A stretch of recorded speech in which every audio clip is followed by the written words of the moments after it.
Session d'information sur A30 Télévision. Messieurs et dames, bienvenue à vous. D'abord les titres. Face à face, le président de la République et des jeunes de tous bords, une première en République démocratique du Congo depuis des décennies. La rencontre a eu lieu ce mercredi au Palais du Peuple. Des questions directes adressées au chef de l'État et des réponses franches. Vous le suivrez dans cette édition. Au moins 40 civils tués par les rebelles M23 dans les villages Kishéché à Rutshuru au Nord Kivu. Les organisations de la société civile ont lancé l'alerte ce mercredi. Elles crient à l'aide aux autorités pour mettre rapidement hors d'état de nuire les M23 soutenus par l'armée rwandaise. L'opposant Martin Fayulu Madidi appelle la population à prendre massivement part à la marche de la Sanko prévue le 3 décembre prochain. C'est l'une des articulations du discours à la nation du président de l'ECD. C'est tout pour le titre. Place au développement. Je le disais dans les titres, le chef de l'État Félix Tshisekedi a été ce mercredi face à la jeunesse congolaise au Palais du Peuple. Des échanges francs sur les desiderata des jeunes et sur les actions déjà menées par le président de la République. Face à l'insécurité à l'Est, les jeunes ont réitéré leur détermination à défendre la nation. La suite dans ce commentaire de Corneille Loubaki.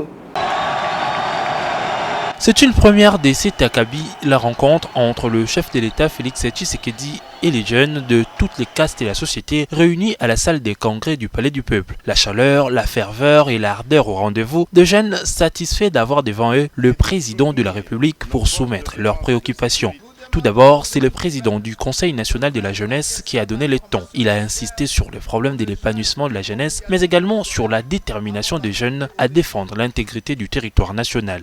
Conscients de la menace permanente qui pèse sur notre nation, nous demandons aux élus du peuple de faire de la question de la formation militaire pour le jeune une obligation constitutionnelle avant d'accéder aux études universitaires. Père de la nation, Félix Tshisekedi a une fois de plus eu des mots rassurants à l'endroit des jeunes contraints pour la plupart d'être au chômage faute d'emplois idoines. Qu'aucun pays ne peut être déstabilisé lorsque sa jeunesse est vaillante, dynamique, alerte et proactive par rapport aux événements qu'elle perçoit comme des défis majeurs liés à son existence et à celle de la nation à laquelle elle s'identifie. Les temps forts de la rencontre a été l'échange à bâton rompu entre le chef de l'État et la jeunesse. Quelques principes des protocoles révisés pour un échange franc, des jeunes ont posé des questions directes aux premiers citoyens du pays qui y a également répondu. Et ma question aujourd'hui, la seule d'ailleurs, je vous la pose en vous regardant avec tout respect droit dans les yeux, Monsieur le Président. Vous nous avez promis il y a bientôt 4 ans de bien vouloir créer une classe de millionnaires congolais.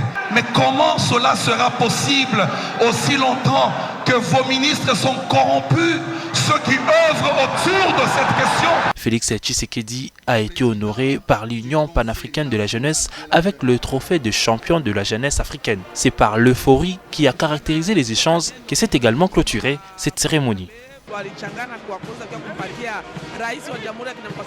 Encore un bain de sang déplorable dans la province du Nord Kivu. Au moins 40 personnes civiles tuées mardi dans le territoire de Rutshuru, précisément dans les villages Kishéché par les rebelles M23 soutenus par l'armée rwandaise. Les victimes ont été assassinées au sein de l'église adventiste.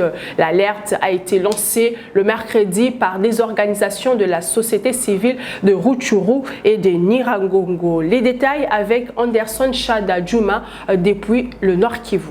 C'est dans la matinée de ce mercredi 30 novembre que le calme est revenu à Kishishi, un village du groupement Bambo en territoire de Rutshuru au Nord Kivu. C'est là après de violents combats qui opposaient le mardi 29 novembre des rebelles du M23 RDF à une coalition des milices locales. Les informations de la région font savoir que la grande partie de la population locale a pris refuge vers Kibirizi dans les groupements voisins de Mutanda, craignant le retour des rebelles qui tentaient à nouveau de reprendre le contrôle de cette entité après leur échec la semaine dernière. Mombere Chamouka, chef du village de Kishishi, déclare que des dégâts humains importants ont été enregistrés dans les rangs de la population lors de ces affrontements. L'autorité locale confirme la mort de nombreux civils tués par des rebelles du M23. Il témoigne s'être lui-même sauvé de justesse. Les coordinations des sociétés civiles du territoire de Rutshuru et Nyiragongo, Nord Kivu, dans une lettre d'indignation adressée au gouvernement congolais, parlent d'au moins 40 civils tués par des rebelles M23 RDF dans leur tentative de récupération de ce village du Nord Kivu. Selon cette structure citoyenne, au moins 30 civils ont été tués dans une église adventiste locale et 8 autres, tous de chantres, ont été abattus dans le temple de l'église séparée de Kishishi. Tout en condamnant ce nouveau bédescent, les organisations de la société civile de Rutshuru et Nyiragongo invitent le gouvernement congolais à prendre des responsabilités afin d'arriver à la débâcle totale des rebelles terroristes M23 dans cette partie du Nord Kivu. La situation sécuritaire à l'est du pays, au Grand Bandundu, était au cœur de la réunion de sécurité qu'a présidé le Premier ministre Jean-Michel Sama Lukonde ce mardi à la primature. Selon Patrick Muyaya, ministre de la Communication et Médias, le gouvernement s'active pour que les compatriotes de ces parties du pays retrouvent la paix, mais également pour résoudre la crise humanitaire. Les détails dans ce commentaire. C'est sur instruction du chef de l'État Félix Tshisekedi que se tiennent régulièrement les réunions sur la situation sécuritaire autour du Premier ministre Jean-Michel Sama Lukonde. Pour ce jour, le Premier ministre et les membres du gouvernement ainsi que des services de sécurité impliqués ont passé en revue la situation sécuritaire et humanitaire au Nord Kivu et à Kwamount. D'après les différents rapports qui nous ont été présentés par les services de sécurité, une accalmie relative est observée sur les lignes de front, mais on signale quand même une réorganisation au niveau de l'ennemi ainsi qu'un certain approvisionnement en matériel. Nous restons vigilants, vous savez que c'est cela les maîtres mots. Nous avons discuté aussi de l'urgence de la situation humanitaire parce que nous suivons cette situation de près. Vous savez qu'il y a à peu près 400 000 compatriotes qui sont concernés. Aujourd'hui, nous avons compris clairement que la stratégie de l'ennemi, c'est aussi d'asphyxier la ville de Goma où se retrouve la concentration d'à peu près 2 millions de compatriotes. Donc l'idée, c'est de faire une réflexion, notamment au niveau du ministère des Affaires humanitaires, au-delà de l'appui qui sera donné aux populations qui sont directement affectées, de voir comment on va s'assurer que Goma reste de manière permanente approvisionnée. Il a été question de la situation à Kwamount, notamment les efforts qui sont en cours au niveau du président de la République pour voir dans quelle mesure recourir notamment aux autorités traditionnelles dans les efforts qui sont faits pour que la paix puisse revenir. Il a beaucoup été question de justice. Vous avez vu que nous avons été joints par l'auditeur général des forces armées parce qu'il y a des actes qui ont été posés, que ce soit au front dans le Nord Kivu, que ce soit à Kwamount par des hommes en uniforme. Ceux-là répondront de leurs actes devant des chambres foraines pour montrer qu'il y a évidemment la justice qui s'est faite et pour dissuader ceux qui vont penser c'est méprendre dans des comportements répréhensibles. Selon Patrick Muyaya, la crise humanitaire au Nord Kivu touche 3000 Congolais. À l'Assemblée nationale, la plénière convoquée mardi 29 novembre a examiné une fois de plus le projet de loi portant autorisation de la prorogation de l'état de siège dans les provinces du Nord Kivu et de l'Ituri. Au total, 279 députés nationaux ont voté pour la prorogation de cet état de siège. Les détails avec Élisée Mafou et Merveille Kitita. Le projet de loi portant autorisation pour une 37e fois de la prorogation de l'état de siège a été présenté par le vice-ministre de la Justice, Amato Bouyabouzi Remirindi. Sur 284 députés qui ont pris part au vote, 279 ont voté sans débat pour la prorogation de l'état de siège dans les provinces du Nord Kivu et de l'Ituri. Pour le vice-ministre de la Justice, cette énième prorogation permettra à l'armée congolaise d'achever sa mission en boutant dehors les forces du mal, en particulier les rebelles terroristes du M23 sous-traités par le Rwanda. Le gouvernement a levé l'option que son Excellence, Monsieur le Président de la République, chef de l'État, saisisse le Parlement en fait de solliciter, conformément à l'article 144, alinéa 5 de la Constitution, l'autorisation de proroger pour une nouvelle fois l'état de siège.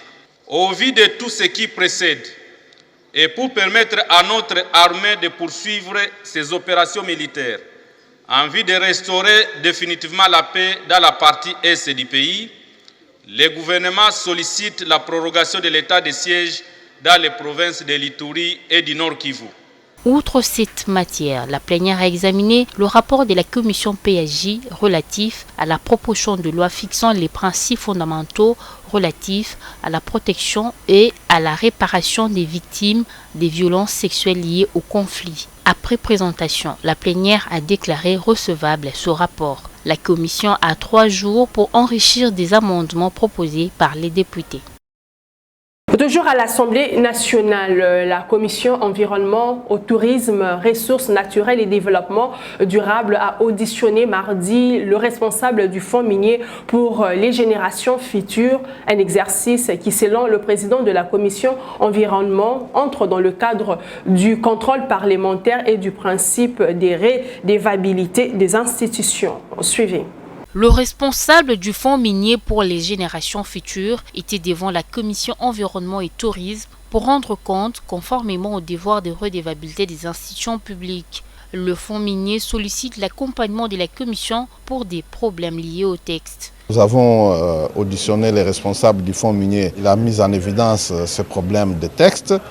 Nous avons également auditionné le directeur général de l'UNERA.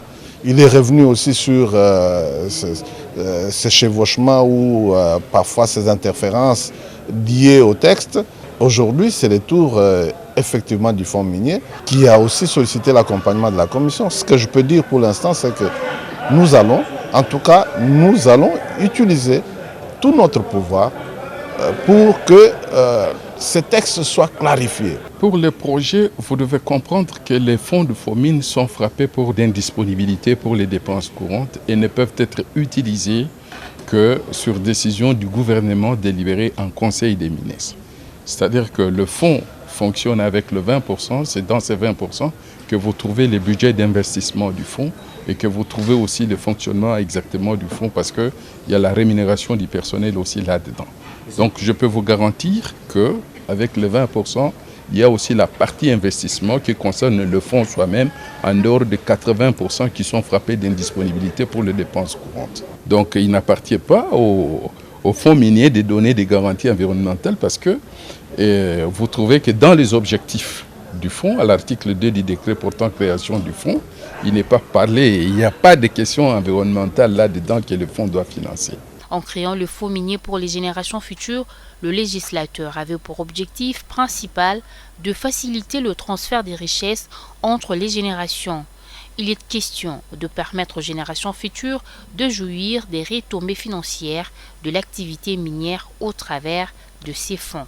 Dans le même secteur de l'environnement, après la COP27, la RDC va participer aux travaux de la COP15 sur la biodiversité prévue du 7 au 19 décembre à Montréal, au Canada. L'ambassadeur canadien accrédité en République démocratique du Congo, Benoît Pierre Laramé, a évoqué le sujet avec la vice-première ministre de l'Environnement, Eve Bazaïba Massoudi. Le Canada a réservé un financement de près de 5,3 milliards de dollars américains concernant la lutte contre le changement climatique. 20% seront versés dans des projets assurant des solutions basées sur la nature dans la forêt et la préservation de la biodiversité. Direction Nairobi au Kenya où se tient le 3e dialogue pour la paix à l'est de la République démocratique du Congo sous la médiation de la communauté de l'Afrique de l'Est. Le temps de travaux proprement dit a été donné mardi par les mandataires spéciaux du chef de l'État Félix Tshisekedi. Plusieurs délégués, notamment de 11 groupes armés, prennent part aux discussions. Images et commentaires de la presse présidentielle. Au lendemain de l'ouverture de pourparlers de Nairobi, la journée de ce mardi a été consacrée au premier contact formel entre le délégué congolais entre eux. Les mandataires spéciaux du chef de l'État, le professeur Serge Tshibangu, a parlé à tous les participants sur les termes de référence de Nairobi 3. Serge Tshibangu s'est servi du discours d'orientation du président de la République, Félix-Antoine Tshisekedi Tshilombo, adressé la veille aux participants le jour de l'ouverture. Le message en visioconférence du chef de l'État, Félix-Antoine Tshisekedi Tshilombo, est donc à ce stade le premier document de référence parce qu'il définit les limites et attentes. Il est donc clair, a-t-il rappelé, que le processus PDDRCS est irréversible pour tous les groupes armés ayant déjà marqué leur accord. Et paraphrasant les chefs de l'État, Nairobi 3 n'est pas un espace de partage des gâteaux, a dit le professeur Serge Tshibangu. Des discussions profondes vont démarrer ce mercredi avec les préposés du PDDRCS des 3 provinces, conduites ici à Nairobi par Madame Patricia Tuluka, la coordonnatrice nationale adjointe de ce programme. Ce mardi soir, les tableaux des participants affichent complet, près de 230 délégués incluant des représentants des groupes armés venus de l'Ituri, Nord et Sud Kivu, Maniema et Tanganyika, ainsi que des représentants de la société civile des 5 provinces participent au pourparlers de paix. De Nairobi, Giscard Koussema.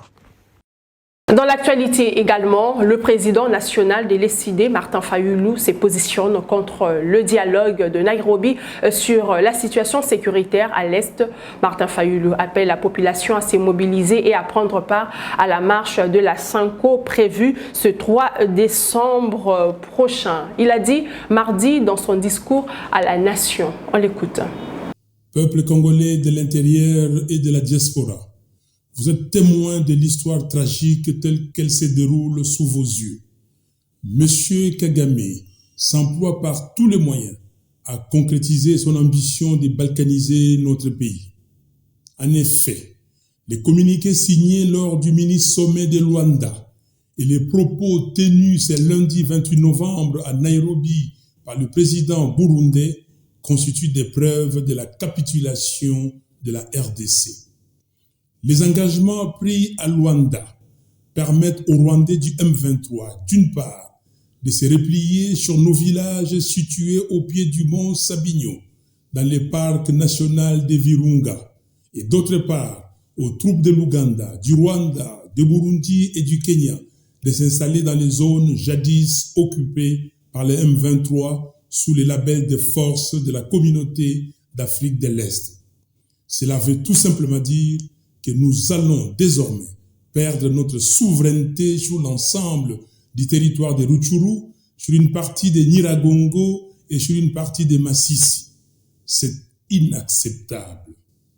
Je demande à toutes et à tous de répondre massivement à l'appel de l'Église catholique de marcher dans tous les diocèses de la République ce dimanche 4 décembre 2022 contre la balkanisation de notre pays. Processus électoral au sein d'Ensemble pour la République, on se déclare prêt pour les élections prévues le 20 décembre 2023, selon le calendrier rendu public par la commission. Pardon, que je reprenne. Les commissions. Processus électoral au sein d'Ensemble pour la République, on se déclare prêt pour les élections prévues le 20 décembre 2023, selon le calendrier rendu public par la Commission électorale nationale indépendante. Position exprimée par le député national Gratien Irakan, membre d'Ensemble pour la République. Pour lui, Moïse Katumbi est la personne qu'il faut à la tête de la République démocratique du Congo. Suivez.